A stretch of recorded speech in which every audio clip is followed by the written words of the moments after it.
네, FOMC의 악재를 제대로 받고 있는 시장입니다. 오늘 우리 시장도 상당한 부담으로 인해서 이 시각 현재 양대 지수가 모두 0.8% 하락하고 있고 이웃 나라인 일본 같은 경우에도 달러화에 대한 엔화 환율 지금 0고점을 도달을 하고 있다고 합니다.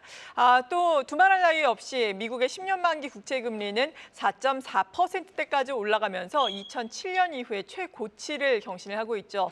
추석 연휴를 앞둔 상황, 어떻게 포트폴리오 조정을 해야 할지 오늘은 이 부분에 대해서 심도 깊은 도움 말씀 들어보는 시간으로 마련을 했습니다. 유니스토리 자산운용의 손정우 매니저와 함께합니다. 어서 오세요. 안녕하십니까. 네.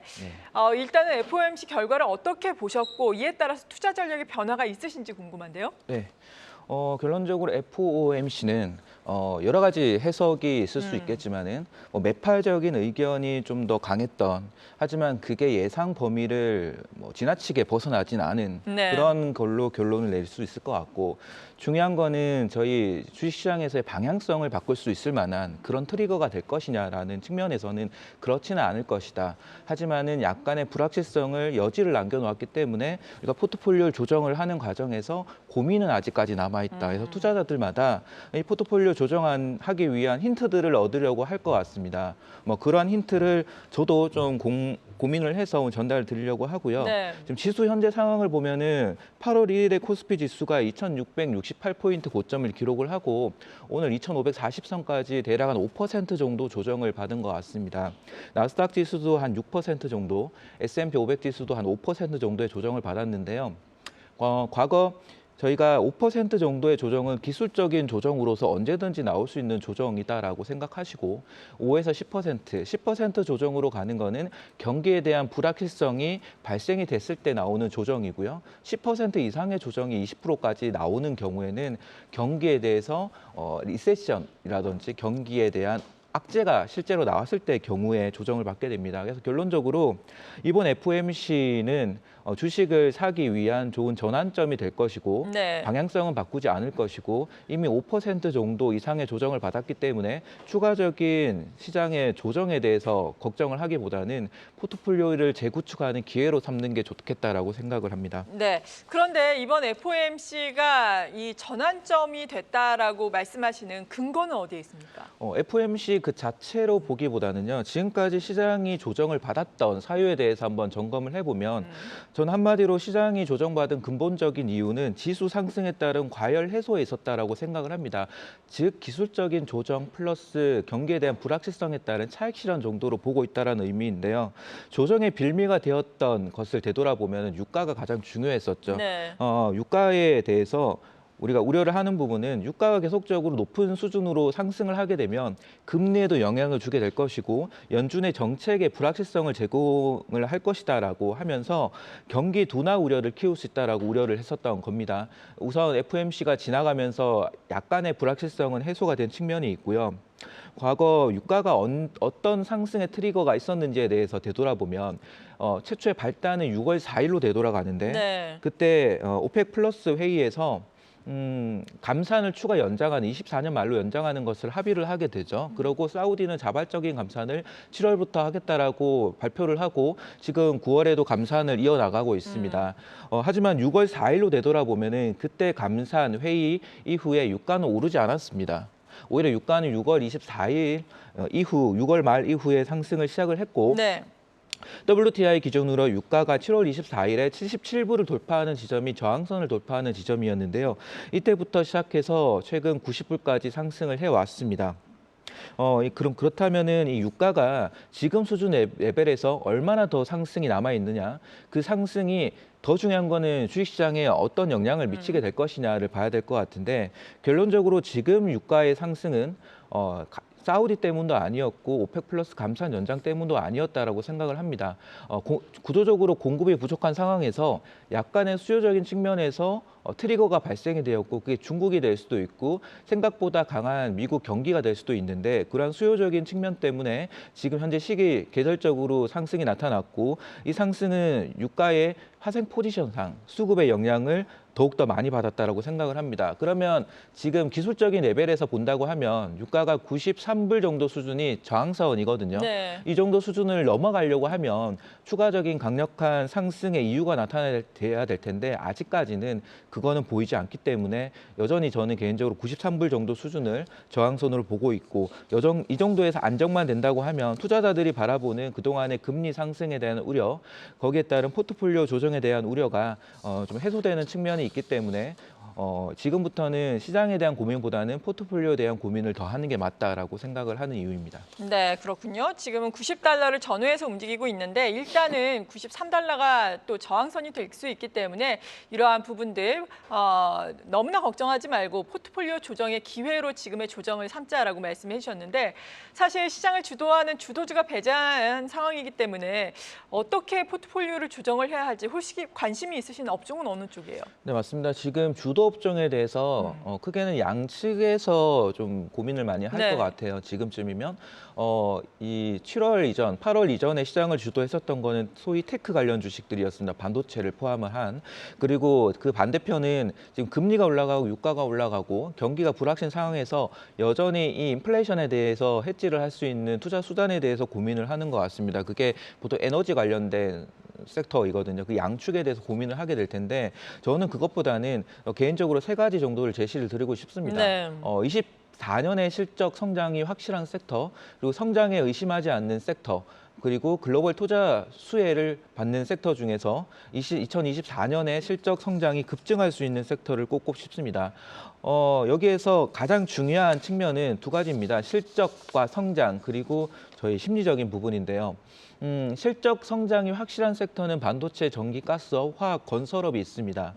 이 중에 저희가 심리적으로 24년의 실적이 확실하게 성장을 할 것이다라고 공감대를 형성할 수 있다라는 게 중요한데요. 네. 그런 쪽이 반도체로 보입니다.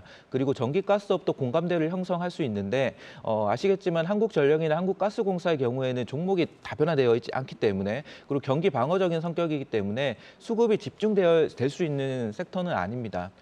그래서 반도체에 좀 더 무게 중심을 두고요. 화학과 건설업의 경우에는 아직 공감대를 형성하지 못하는 섹터이죠. 이런 네, 경우에는 그렇죠. 섹터 전방위적인 상승이 나타나기보다는 힌트를 얻을 수 있는 개별 종목 위주로 상승이 나타날 가능성이 높습니다. 대표적으로 최근에 1개월 내에 실적 컨센서스가 크게 상향된 화학주를 보게 되면 KCC하고 LX 하우시스가 있습니다. 이런 종목의 특징은 스페셜티, 건자재라든지 스페셜티 쪽의 화학 제품으로서 개별적인 실적 성장의 모멘텀이 발생된 종목들이고요. 이러한 종목들이 확산이 되면서 화학 섹터에 대해서는 눈높이가 상향될 수 있다. 그 시기가 이제 다가온다라는 측면이 있습니다. 그리고 마지막으로는 이제 건설업종에 대해서는 아직 공감대를 얻지 못하고 있는데 이 부분에 대해서는 내년에 아직 부동산 경기에 대해서 불확실성이 있는 상황이고요. 그래서 우선적으로는 반도체를 중심으로 하는 실적 컨센서스, 실적이 내년 상향될 수 있는 업종 위주로 보는 게 좋겠다라고 생각을 합니다. 이쪽 내에서 유망하게 보고 있는 종목들은 어떤 거예요? 반도체에 대해서는 우선 지금 AI를 관련해서 후공정을 중심으로 보는 게 좋을 것 같고요. 네. 특히 이게 8월 초 이후에 한미 반도체를 위시해서 후공정 장비주들, 부품주들이 많이 지금 하락한 상황입니다. 어떤 혹자는 이게 추세 이탈로 볼 수도 있는데 저는 그렇게 보이지는 않고요. 왜냐하면 시대적인 흐름과 비교를 해야 되고 이들 기업들의 이제 캐펙스 상향의 흐름이 여기서 이제 멈출 것이냐에 대한 고민, 그리고 내년, 내후년에 대한 실적 가시성이 아직 확보되지 않은 상황에서 주가가 고점을 기록을 하지는 않을 겁니다. 그래서 우선적으로는 후공정 중심으로 이전 방송에서 몇 번 말씀드렸던 이오테크닉스 혹은 인텍플러스, 그리고 대장주인 한미반도체, 그리고 부품주에서는 ISC와 같은 종목들을 우선적으로 보자. 그리고 지난주 방송 다시 보시면은 전공정에 대한 확산을 염두를 하자라고 말씀드렸습니다. 요게 조금은 더 시간이 지연될 수는 있겠지만은 후공정에서 전공정으로 넘어가는 소위 반도체에 대해서도 우리가 AI에 위시한 그런 성장에 대한 관심이 업황 턴어라운드에 대한 관심으로 옮겨가게 될 것이고 여기에서 수혜를 받을 수 있는 소부장 업체들을 봐야 되는데 이게 지금 공감대를 다 얻지는 못하는 상황이거든요. 그럼 앞서 화학 섹터처럼 개별적으로 상승 모멘텀이 있고 성장 모멘텀이 있으면서 내년, 내후년에 실적 가시성이 빠르게 높아질 수 있는 종목을 먼저 볼 필요가 있는데 그런 게 지난주 말씀드렸던 유진테크와 같은 종목들이 우선적으로 조정받더라도 먼저 반등할 가능성이 높다고 보고 있습니다. 네, 그렇군요. 그리고 또 AI가 2024년에도 상당히 중요한 화두가 될 것이다. 이런 의견이시라고요. 네, 맞습니다. 결론적으로는 지난 저희가 2, 3년 정도 가장 시장을 강력하게 끌고 왔었던 섹터가 2차 전지죠. 네. 저도 2, 3년 전부터 계속 봐왔던 섹터인데 이쪽에 대한 흐름이 AI로 넘어가고 있다. 뭐 AI만 답이다라는 의미는 아니고 우리가 앞서 공감대에 대해서 계속 얘기를 드리고 있는데 실적 성장, 그리고 성장이라는 측면에서 글로벌 공조되는 흐름, 투자의 흐름이 나타나면서 투자자들 대부분이 공감할 수 있는 섹터는 누가 뭐래도 지금 시점에는 여전히 AI 업종입니다. 하지만 AI 업종 내에서도 기존의 종목보다는 좀 더 확산되는 측면에서 새로운 기회를 찾아 나가자라는 측면으로 말씀을 드리고요. 그러기 위한 아이디어로 세 가지를 제시를 드립니다. 네. AI 활용 측면에서 밸류체인 확산이 될 것인데 여기에서는 자율주행과 소프트웨어에서 기회를 좀 더 볼 수 있을 것 같다. 두 번째는 실적 확인을 통해서 주도주가 지속이 되려면 기대치는 주가에 선반영이 되어 있을 거고 산업은 성장성이 좀 더 남아 있을 텐데 여기에서 좀 더 편안한 기회가 있을 만한 쪽이 어디가 있을 거냐라는 측면. 세 번째는 AI의 근본은 앞으로 확산이 되었을 때 엣지 영역, 즉 저희가 스마트폰이라든지 실생활에서 사용을 하는 그러한 수단에서 AI가 확산이 되는 것을 의미를 네. 합니다. 이때 영역에서는 비로소 국내 기업들의 수혜가 확산이 될 것이기 때문에 이런 세 가지 측면에서 종목을 보시면 좋을 것 같고요. 이 중에서 자율주행에 대해서 유망하게 보는 이유는 그동안에 전 세계에서 가장 큰 시장 중에 하나가 자동차였습니다.